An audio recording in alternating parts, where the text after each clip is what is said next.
आज के जो वचन लिए गए हैं वो यशाया की पुस्तक में से है और ये वचन से हम प्रेरित होंगे, हम उभारे जाएंगे, क्योंकि ये वचन वादे के रूप में हमारे सामने परमेश्वर ने इस पुस्तक में रखे हैं। कुछ बातों को हम देखेंगे जो परमेश्वर हमसे बात करना चाहता है, बताना चाहता है। अभी मैं आगे वचन में चलने से पहले एक बात आपको बताना चाहते हैं कि अभी थोड़ी देर पहले हम लोग ने वचन बांटा था रोमियो उसके 15 अध्याय से, तो उसमें से एक बात हमने पढ़ी थी और वो ये बात पढ़ी थी रोमन्स चैप्टर 15 और उसकी 15वीं आयत में लिखा है रोमन्स 15:15। तो अभी मैंने कहीं कहीं याद दिलाने के लिए तुम्हें जो बहुत साहस करके लिखा। कई बार हमको वचन मालूम रहता है, लेकिन क्योंकि इंसान की प्रवृत्ति है, साइकोलॉजी है कि वो चीज़ें भूलता है, इसलिए हमको अपने आप को बार बार रिमाइंड करना पड़ता है। या कई बार हमने वचन पहले के सुने हैं और वो परमेश्वर जब हम बाइबल पढ़ते हैं या प्रभु के दासों के द्वारा सुनते हैं तो फिर से वो हमें एक फ्रेश तरीके से परमेश्वर हमारे सामने वो वचनों को लाते हैं।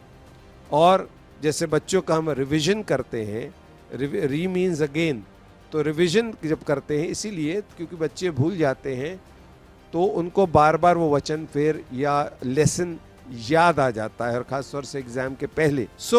maybe some of the words which we are going to share, you may be knowing it, but let it come to you as a reminder to refresh you and to make your memory strong. What God wants to speak to you this morning through His word. पहला वचन है आइज़ाया chapter 48 verse 17। यशाया 48 की 17वीं आयत में लिखा है, यहोवा जो तेरा छुड़ाने वाला और इज़राइल का पवित्र यूं कहता है, मैं ही तेरा परमेश्वर यहोवा हूँ जो तुझे तेरे लाभ के लिए शिक्षा देता है और जिस मार्ग में तुझे जाना है उसी मार्ग पर तुझे ले चलता है। यहाँ पर परमेश्वर कह रहा है, I am the holy God and I am the Lord your deliverer and I your God and I am your God and it is I who speak to you. परमेश्वर हमसे दो बातें यहाँ कर रहा है। पहली चीज, जो तुझे तेरे लाभ के लिए शिक्षा देता है, I am the Lord who teaches you bye my spirit. और दूसरी बात कह रहा है, जिस मार्ग में तुझे जाना है उसी मार्ग पर तुझे ले चलता हूँ। I lead you on the path of righteousness because I am your shepherd. So the Lord is our guide. He is our shepherd. He leads us on the path of righteousness for His name's sake, and He teaches us His way. He is our teacher. He is our deliverer. He is the Holy One of God. English में लिखा है, it is the Lord thy God who teaches you to profit and leads you in the way you should go. So He leads us. परमेश्वर हमारा अगुवा है। आप सोचेंगे ये वचन मेरे लिए महत्व कैसे रखता है। हमें चंगाई की भी ज़रूरत पड़ती है, हमें परमेश्वर की प्रोविज़न की भी ज़रूरत पड़ती है जब हमें कोई चीज़ की ज़रूरत होती है। जब मुश्किल में फंस जाते तो परमेश्वर के इंटरवेंशन या हस्तक्षेप की भी ज़रूरत पड़ती है। लेकिन मैं जीवन में कई बार जब फंस गया हूँ, चाहे व्यक्तिगत डिसीजन लेने में या मिनिस्ट्री में डिसीजन लेने में, और ऐसे चौराहे पर या दोराहे पर हम खड़े रहे कि इधर जाएं या उधर जाएं या आगे कैसे जाएं, आगे क्या करें। Nothing was visible, nothing was clear. There were times we did not know what to do, what should we do Lord, what is next. So we need your guidance. और पिछले 6 महीने में हम लोग को सबसे ज़्यादा परमेश्वर की गाइडेंस की जरूरत पड़ी। So guidance is something which is very very important. और तब हमने सीखा कि direction is more important than speed. आपके पास बहुत अच्छी गाड़ी है, आप 120 की स्पीड में चले जा रहे हैं हाईवे पे, एक्सप्रेस वे पे, और आप गलत दिशा में चले गए तो आप 70-80 किलोमीटर आगे निकल जाएंगे। लेकिन अगर आप धीरे जा रहे हैं और आप पूछ के जा रहे हैं और सही दिशा में जाते हैं तो आपका बहुत सारा टाइम और पेट्रोल बच जाएगा। सो we need everything from the Lord. We need His protection, we need His blessings, we need His provision, we need His intervention, we need His healing touch, we need His peace, but we also need guidance from the Lord. और आगे देखते हैं परमेश्वर क्या कह रहा है। Thank you Jesus. हम अगले वचन में चलते हैं, उसकी 49th चैप्टर की 3rd और 4th वर्स पढ़ते हैं। यहाँ लिखा है, और मुझसे कहा, तू मेरा दास इज़राइल है, मैं तुझ में अपनी महिमा प्रकट करूंगा। तब मैंने कहा, मैंने तो व्यर्थ परिश्रम किया, मैंने व्यर्थ ही अपना बल खो दिया। तो भी निश्चय मेरा न्याय यहोवा के पास है, और मेरे परिश्रम का फल मेरे परमेश्वर के हाथ में है। ये कह रहा है, पहले परमेश्वर कह रहा है, तू मेरा दास इज़राइल है, मैं तुझ में अपनी महिमा प्रकट करूंगा। इज़राइल मतलब परमेश्वर के लोग। जैसे हमारे साथ बहुत सारे लोग जुड़े हुए हैं, हमारे साथ आशीष सिंह जुड़ा है, हमारे साथ दीपा कानी जुड़ी हैं, सिस्टर लिनेट हमारे साथ जुड़ी हैं, और बहुत सारे लोग जुड़े हैं। तो पहली चीज आइज़ाया 43 में लिखा है, I have called you by name, you are mine. मैंने तुम्हारा नाम लेकर बुलाया, तुम मेरे हो।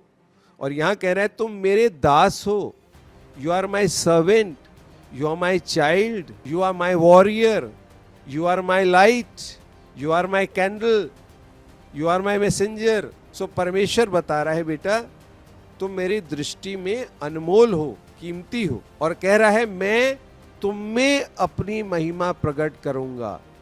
I will manifest और show my glory through you। कैसे? आप कहेंगे कैसे? बाइबल में लिखा है, परमेश्वर हमें अच्छे काम करने की शक्ति देता है। आगे लिखा है, अगर तेरे पास भलाई करने की शक्ति है तो भलाई ना करे तो तेरे लिए पाप ठहरेगा। So God gives us the strength to become his witnesses and to do good thing. और मत्ती में लिखा 5 अध्याय में, यहाँ पे सर्मन ऑन द माउंट है, शायद उसकी 10th वर्स है, वहाँ कहता है, तुम्हारे काम भले काम मनुष्यों के सामने इस प्रकार प्रकट हो कि वो तुम्हारे कार्यों को देख के तुम्हारे पिता की आसमान में है उसकी महिमा करें। So we are instruments through which God is glorified. God is saying, you are my servant, you are my channel, you are my instrument to whom I will be glorified. Do not look at your shortcomings. अपनी कमियों को, अपने घर के हालात को मत देखो, अपनी बुराई को हर वक्त मत देखते रहो, क्योंकि मुझे अपना काम तुम्हारे जरिए करना है। और तब आगे कह रहा है, तब मैंने कहा, मैंने तो व्यर्थ परिश्रम किया, मैंने व्यर्थ ही अपना बल खो दिया। कई बार हम ऐसे सोचते हैं, हमने तो व्यर्थ प्रार्थना की, हम तो व्यर्थ प्रभु के पीछे चले, हमने तो बेकार में उसकी भलाई कर दी, हमें तो कुछ फल ही नहीं मिला, हमने तो बेकार इतनी सेवा की। ऐसा मलाकी में भी लोगों ने कहा है, in the book of मैलेकाई।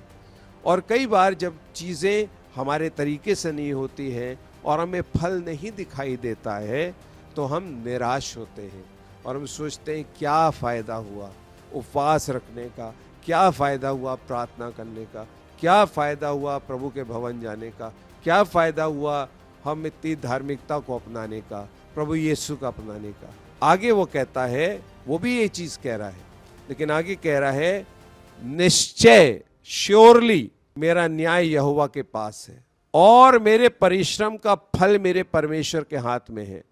The reward of my hard work, the answer of my prayers, that reward, that answer to my prayers, the expectations will be fulfilled by the Lord.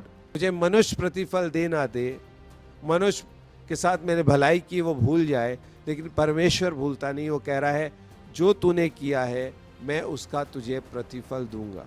Now we move ahead. अब हम इसके बारे में वही आयत पढ़ते हैं जो हम शायद कई बार पढ़ चुके हैं, लेकिन परमेश्वर हमें कुछ याद दिलाना चाह रहा है। चैप्टर 49 आइज़ाया वर्स 15 15वीं आयत। क्या हो सकता है कोई माता अपने दूध पीते बच्चे को भूल जाए और अपने जन्माए हुए लड़के पर दया ना करे? तो परमेश्वर कह रहा है, is it possible that a mother may forget his sucking child or the one to whom she has given birth? उस पर दया ना करे। प्रभु खुद कह रहा है कि ऐसा हो ही नहीं सकता, क्योंकि माँ से ज्यादा प्यार कौन करता है? It is almost impossible। लेकिन वो और आगे परमेश्वर जा रहा है और कह रहा है, हाँ मैं तो भूल सकती है। ऐसा हो सकता है कभी हालात के कारण, जैसे अगर कोई शादी पहले एक्सपेक्ट करने लगे या किसी कारण से कोई एक्सपेक्ट करने लगे और वो बच्चे को जन्म दे के उसको अपना ना पाए, या वो इलेजिटिमेट चाइल्ड हो, या कोई ऐसी बात हो, माँ अपने बच्चे को अपने से दूर कर दे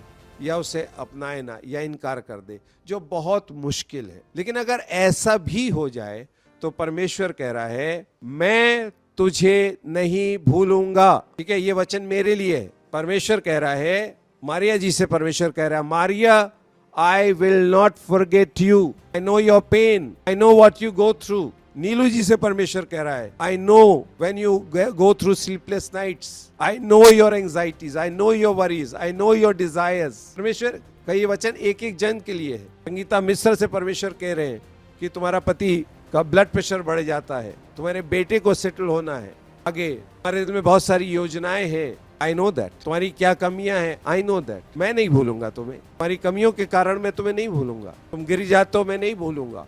तुम मुझसे वादे करके तोड़ देते हो, मैं नहीं भूलूंगा। तुम अपना दशमांश मुझे नहीं देते, कोई बात नहीं, मैं तुम्हें नहीं भूलूंगा, क्योंकि मैंने तो अपनी जान तुम्हारे लिए दे दी। परमेश्वर हमें से हर एक से बात करता है। मेरे साथ एक बच्चा अनुज है, मेरे बगल में बैठा हुआ। He does not come from a very rich family, लेकिन परमेश्वर इस बच्चे पर भी अपनी नजर रखता है। वो गरीब और अमीर सबसे प्यार करता है। कहता है, I will not forget you. I will never leave you nor forsake you. Ranjana जो हमारे साथ जुड़ी है, परमेश्वर कह रहा है, मैं तुझे नहीं भूलूंगा। जो तेरे साथ चल रहा है जीवन में, मैं जानता हूँ। गर्भ से ही मेरी आंखें तुझ पर लगी थी, तेरे सर के बाल गिने हुए हैं, मैं जानता हूँ। तेरा उठना और बैठना मैं जानता हूँ। दाऊद कहता हूँ, मेरा उठना और बैठना जानता है। The Lord's word for you is, you may be going through a lot of stuff. I know what you're going through and I will not forget you. मैं तुझे नहीं भूलूंगा। मेरा वचन तेरे लिए है। My word will never fail. I will never fail you. I will never forsake you.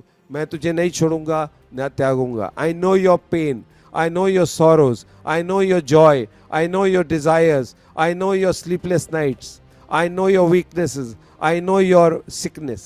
I know your financial problems. God knows everything about you and me, and He says, I will not forget you. मैं तुम्हें नहीं भूलूंगा।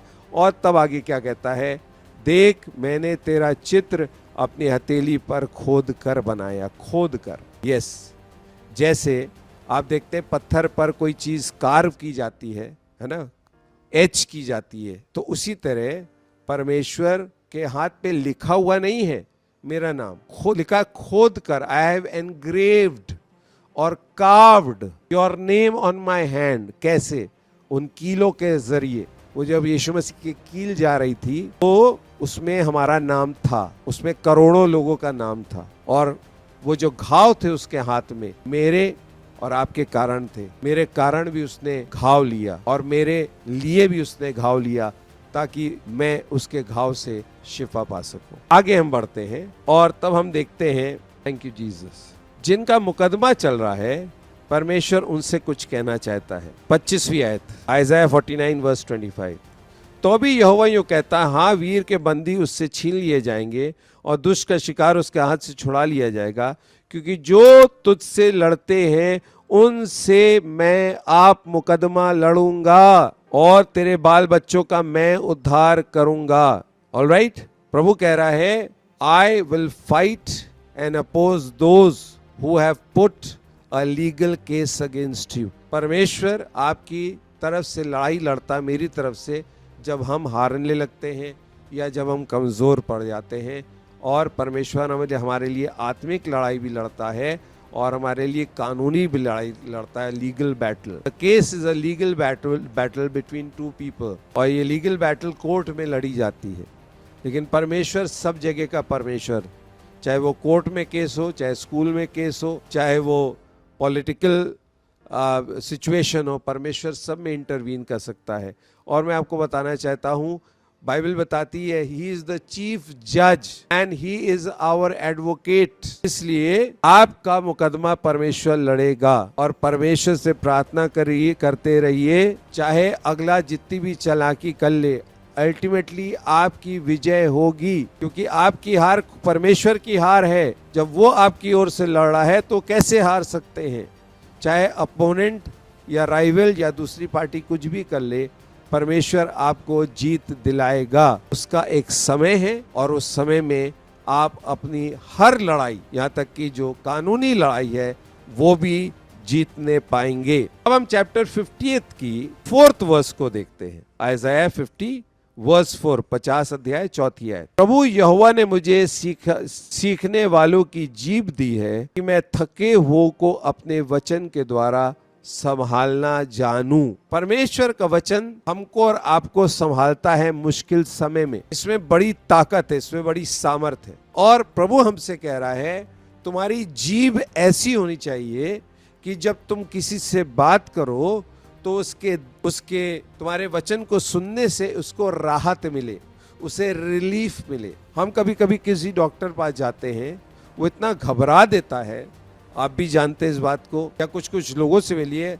आपसे आपके problem की ऐसी बात करेंगे कि आप घबरा जाएंगे। आप उस डॉक्टर ही पास नहीं जाएंगे या उस व्यक्ति से बात ही नहीं करेंगे आगे। आप ऐसे एडवोकेट के पास जाएंगे या ऐसे रिश्तेदार के पास जाएंगे या ऐसे डॉक्टर पास जाएंगे जो आपको सही तरीका बता दे। और मैं 1-2 डॉक्टरों को जानता हूं तो इतने अच्छे से बात करते हैं और आपकी प्रॉब्लम को इतना छोटा बना देते हैं कि आपको लगता है कि हम बार बार इनके पास जाएंगे। क्योंकि हर डॉक्टर तो इलाज करेगा, लेकिन मेन चीज क्या है, मुंह के शब्दों में क्या है, चंगाई है, और मुंह के शब्दों में घबराहट भी है। कई बार हम लोगों को और उनकी प्रॉब्लम को बड़ा बना देते हैं या घबरा देते हैं, लेकिन बाइबल बताती, speak the truth with love. परमेश्वर के वचन को, जो सत्य है, प्रेम से बोलो। हमारे बोलने का तरीका और हमारे मुंह से निकले हुए वचन से लोगों को राहत मिलनी चाहिए, उनको हमें संभालना है परमेश्वर के दिए हुए वचन से। Thank you Jesus. कह रहा है, भोर को वो नित मुझे जगाता है और मेरा कान खोलता है कि मैं शिष्य के समान सुनूं। प्रभु यहोवा ने मेरा कान खोला है और मैंने विरोध ना किया, ना पीछे हटा। और इसके आगे यीशु मसीह की बारे में प्रोफेसी है, ठीक है, कि मैंने मारने वालों को अपनी पीठ और गलमोछ नोचने वालों को की ओर अपने गाल की अपमानित होने और उनके थूकने से मैंने मुंह ना छिपाया। ये यीशु मसीह के लिए प्रोफेसी है आइज़ाया 50 वर्स 6 में। लेकिन 5th वर्स में कह रहा है, प्रभु यहोवा ने मेरा कान खोला है। मार्क 4:24 में लिखा है, ध्यान करो कि क्या तुम सुनते हो। और अभी हम सुन रहे थे कि हमें प्रभु के इतने पास रहना चाहिए, कि इतनी अच्छी ट्यूनिंग हमारी प्रभु के साथ होनी चाहिए कि परमेश्वर का इशारा या परमेश्वर की छोटी सी विस्पर भी हमारे कान में बहुत अच्छे से पड़नी चाहिए, या हम समझ जाना चाहिए, क्योंकि हमारे एंटेनस जो हैं वो सेंसिटिव होना चाहिए। बाइबल बताती है, जिसके आंख वो देख ले, जिसके कान है उसको वो सुन ले। ये परमेश्वर का आत्मा कलीसिया से बोलता है, प्रकाशित वाक्य में लिखा है। सो परमेश्वर हमारी मन की आंखों को खोले, परमेश्वर हमारे कानों को खोले, परमेश्वर हमारे दिलों को साफ करे कि हम उसके वचनों को रिसीव कर सके। हालेलुया। और परमेश्वर हमारी जबान में अपनी चंगाई भरे, ताकि हमारे मुंह से पॉजिटिव, एनकरेजिंग और मोटिवेटिंग वर्ड्स निकल सके। Thank you Jesus. एक वचन में और चलेंगे, हालेलुया, उसकी 8वीं आयत में, 7वीं और 8वीं आयत में, क्योंकि प्रभु यहोवा मेरी सहायता करता है, इस कारण मैंने संकोच नहीं किया, वरन अपना माथा चकमक के समान कड़ा किया, क्योंकि मुझे निश्चय था कि मुझे लज्जित ना होना पड़ेगा। प्रभु यहोवा मेरी सहायता करता है, मुझे निश्चय है कि मुझे लज्जित ना होना पड़ेगा। The Lord helps me and I am certain that I will not be put to shame. People of God, God is your helper, you will not be put to shame. और 8वीं आयत में कह रहा है, जो मुझे धर्मी ठहराता है वे मेरे निकट है। परमेश्वर आपको धर्मी ठहराता है, भले ही लोग आपको कुछ भी बोले। It is God who declares you as a righteous man और अ वुमन। और आगे लिखा हुआ है, मेरे साथ कौन मुकदमा करेगा, हम आमने सामने खड़े हों, मेरा विरोधी कौन है, वो मेरे निकट आए। सुनो, प्रभु यहोवा मेरी सहायता करता है, मुझे दोषी कौन ठहराएगा। सेम बात रोमन्स 8 में लिखी हुई है, रोमन्स चैप्टर 8 में लिखी हुई है, सेम चीज। और मैं आपको यहां से पढ़ देता हूं। Thank you Jesus. और यहां पर लिखा हुआ है उसकी 31 और 32 आयत में, रोमन्स 8:31, 32, अतः हम इन बातों के विषय में क्या कहें, यदि परमेश्वर हमारी ओर है तो हमारा विरोधी कौन हो सकता है, जिसने अपने निज पुत्र को भी ना रख छोड़ा परंतु उसे सबके लिए दे दिया, वह उसके साथ हमें और सब कुछ क्यों ना देगा। परमेश्वर के चुने हुओं पर दोष कौन लगाएगा। परमेश्वर ही है जो उनको धर्मी ठहराने वाला है, फिर कौन है जो दंड की आज्ञा देगा। It is God who justifies, who is to condemn, who is to bring a charge against God's elect. It is God who justifies. परमेश्वर आपको मुझको धर्मी ठहराता है। परमेश्वर हमारा सहायक है, वो हमारा मुकदमा लड़ता है, हमें शर्मिंदा नहीं होना पड़ेगा। परमेश्वर हमें नहीं भूलेगा। परमेश्वर अपने वचन से हमें संभालेगा और वो हमें सिखाता है कि हम उसके वचनों से दूसरों को संभालें। परमेश्वर ने हमारा चित्र अपनी हथेली पे खोदा हुआ है, वो हमसे प्यार करता है, वो हमें कभी नहीं छोड़ेगा और हमारे परिश्रम का फल मेरे परमेश्वर के हाथ में है। My reward, my appreciation, my honour will come from the Lord. और परमेश्वर ने हमको चुना है ताकि वो हमारे द्वारा महिमान्वित हो, so that he may be glorified through us. And it is God who teaches us his way and leads us in the way on the path of righteousness. Leads us on the way which leads to benefit and gain for us. So परमेश्वर के इन वादों को याद रखिए, date डाल लीजिए इन पर, इनको अलग कॉपी में लिखिए, इनको बार बार पढ़िए। परमेश्वर आपके जीवन में ये वचन पूरा करे। परमेश्वर इन वचनों से अपने आप को स्ट्रेंथन करिए। God is good, his word is true and his word will come to pass. It is God who justifies, it is God who declares you to be righteous, who is to condemn. वो आपका मुकदमा लड़ रहा है, वो आपकी लड़ाई लड़ रहा है, वो आपकी जरूरत पूरा करेगा, आपको शर्मिंदा नहीं होना पड़ेगा। May God bless you through this word. Amen.